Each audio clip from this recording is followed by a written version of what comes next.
can you? Manchester United then with the victory through to the next round, living his best life outside Old Trafford at this time of night. Mark Ogden joins us. Mark, so much to talk about in this game. Boo! Just try to make him feel at home outside Old Trafford.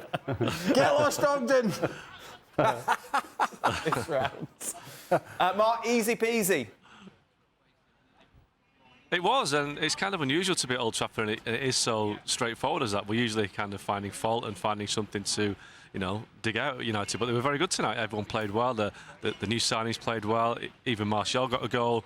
I can't really find fault, and that's kind of unusual for me in Man United. But tonight it was one of those nights when everything came together, and Erik Ten Hag will be happy with it because through to the next round of the Carabao Cup, and they've got a clean sheet as well, which is unusual. So you couldn't ask for a bigger night for United, a better night. Yeah, big serving of humble pie for you, Mr. Burley, after all that criticism of Manchester United over the last 2 weeks. For what reason? Proved you wrong, haven't they? We could have I tell you what, we could have put a team together from FC here and gave Man United a tougher game than Crystal Palace. All they had to do was get a positive result, Man United that is, get some injured players that need game time on the field. They did that. It was a breeze for Amrabat, passing the ball around. He started at left back, floated into midfield. Varane got some game time. Casemiro didn't have to break sweat. Garnacho got himself a goal. Martial got himself a goal.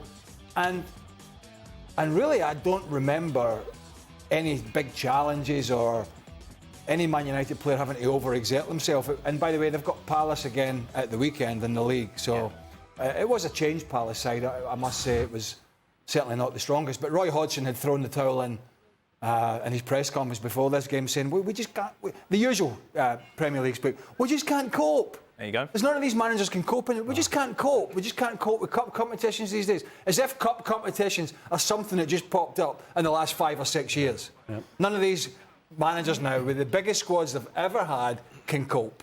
Absolute dream for Ten Hag, to have this sort of fixture at this time when you've been under pressure. Yes, please. Yeah. I mean, Harry Maguire looked like Franz Beckenbauer today. He didn't have to touch the ball, did he? He actually made a challenge. There you go. I mean, yeah, it was absolutely perfect. They got everybody on the field pretty much that they wanted.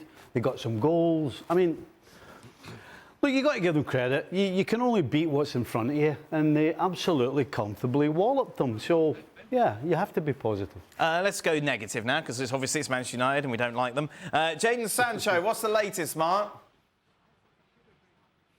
Well, apparently he's taken his Instagram account down, so that's probably a positive sign that it means that he can't go on Instagram and criticise his manager. But the situation right now is that 3 weeks on from his spat with Ten Hag, he's still training with the kids, and he's nowhere near the first team. So, I mean, that situation needs to resolve now, because it's not helping Sancho, it's not helping Ten Hag, it's not helping the team. And I know they won tonight quite easily, but still, Ten Hag needs Jadon Sancho available. Now, Facundo Pellistri played well tonight on the right, and he justified his selection, justified the chance that Ten Hag's given him. But I think, United paid £70 million for Sancho. They need him back in the fold. And how that happens, I don't know, because it looks like two stubborn men are not backing down. But you'd imagine at some point, nobody's winning this. So at some point, there has to be some sort of coming together and saying, look, even if it means to get a move in January, try and get back playing again, because it's not going anywhere. I mean, 3 weeks is too long for this to be kind of on hold. It needs to be sorted.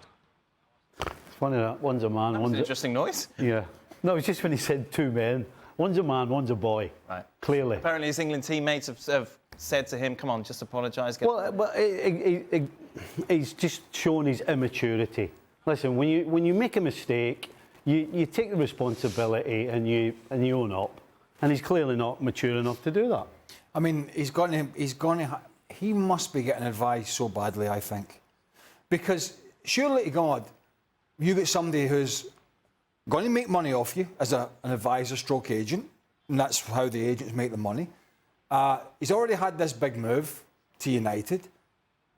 Surely somebody's saying to him, listen, you're not only harming the potential comeback at Man United, but if you really dislike it here and you think this manager is here for the long term, you're going to need a move. Mm-hmm. The longer you drag this on, the more you look a pretty bad apple in any particular manager who's looking to bring you in. Right? The last thing a manager wants, a manager will suffer a problem if there's results on the field. When a player's not playing well, and he hasn't been, and it seems he's also going to be a problem, there's not a lot of people that are going to come along and take you. And by the way, how many of those United fans at Old Trafford tonight were thinking during that game, before the game or after the game, oh, where's Jadon Sancho? They're just singing, where's Mark Ogden? Nobody. We want to boo where's him. Ogden so we can throw bricks at him? Miserable. Hates United. Take some pressure off me, Ogden. Mark, do you want to stay any longer, or do you want to go to bed before your Newcastle trip tomorrow? Well, the hot dog stand's closed down now, so I guess it's time to go. But I'm actually going to Chelsea tomorrow, Dan, because, as you know, I'm the misery correspondent, and watching Chelsea play at home to Brighton probably plenty of misery there, probably.